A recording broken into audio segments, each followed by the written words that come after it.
당시 대전역을 막 떠나 속도를 붙이기 전이었습니다. 열차 맨 앞쪽 여객칸 한량과 열차 맨 뒤쪽 귀관실이 선로 밖으로 벗어났습니다.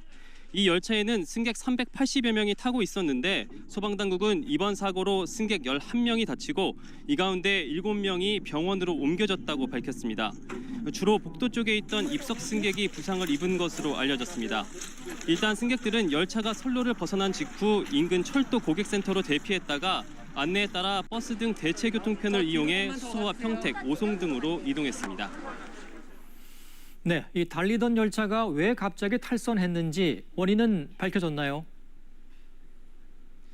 네, 국토교통부는 사고조사반을 보내 원인을 파악하고 있지만 아직 구체적으로 내용이 나온 것은 없습니다. 다만 승객들이 열차가 선로를 벗어날 당시 심한 진동을 느꼈다고 말했는데요. 승객들의 얘기를 직접 들어보겠습니다.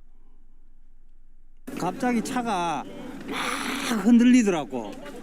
막 흔들려가지고 사람들이 비명을 지르고 막 차가 탈선하는 줄로 알았죠. 넘어가는 줄로 알았다고.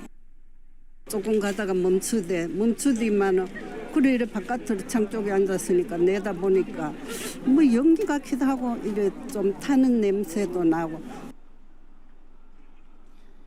이번 사고로 KTX와 SRT 등 상하행 고속열차 운행이 차질을 빚고 있습니다. 특히 서울 방향 고속열차는 열차별로 1시간 넘게 지연되고 있습니다. 복구에도 시간이 걸릴 것으로 보입니다. 국토부는 다른 열차 운행이 끝나야 탈선한 열차를 빼내기 위한 기중기 등 중장비를 투입할 수 있다며 내일 아침에야 작업이 마무리될 것으로 내다봤습니다.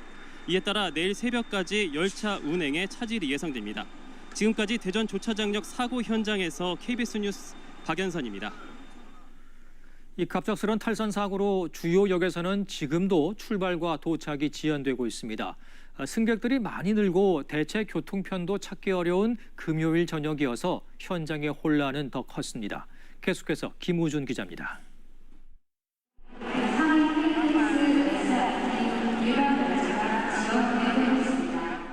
탈선의 여파는 서울행 노선부터 나타났습니다. 서울역과 용산역, 수서역 등에서 열차 도착 지연이 줄을 이었습니다. 시간이 흐를수록 연착은 길어져 2시간가량 늦는 경우도 적지 않았습니다. 도착이 한 120여 분 지연됐습니다. 2시간 동안 차 안에서 갇혀 있다 보니까 좀 힘들었죠. 대전역에서 이제 앞에서 탈선이 있었다는 소식을 듣고 한 30분 정도 대기하다가 거기서부터 한 2시간 걸렸어요. 서울행 열차의 연착은 서울발 열차의 지연으로 이어졌습니다. 서울에 도착한 열차를 정비한 뒤 지역으로 출발하는 방식이 제대로 돌아가지 못했기 때문입니다. 애가 있으니까 최소한 이제 밤늦게 전에는 가려고 했는데 언제까지 기다려야 될지 모르니까.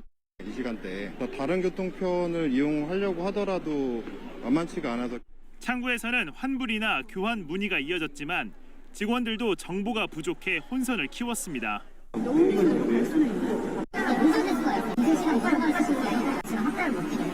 예매 승객에 대한 안내가 부실했다는 지적도 나옵니다. 사고 난 지 2시간 지나도 안내 문자는 없었고요. 여기 도착하고 난 뒤에 전광판 보고 알았습니다.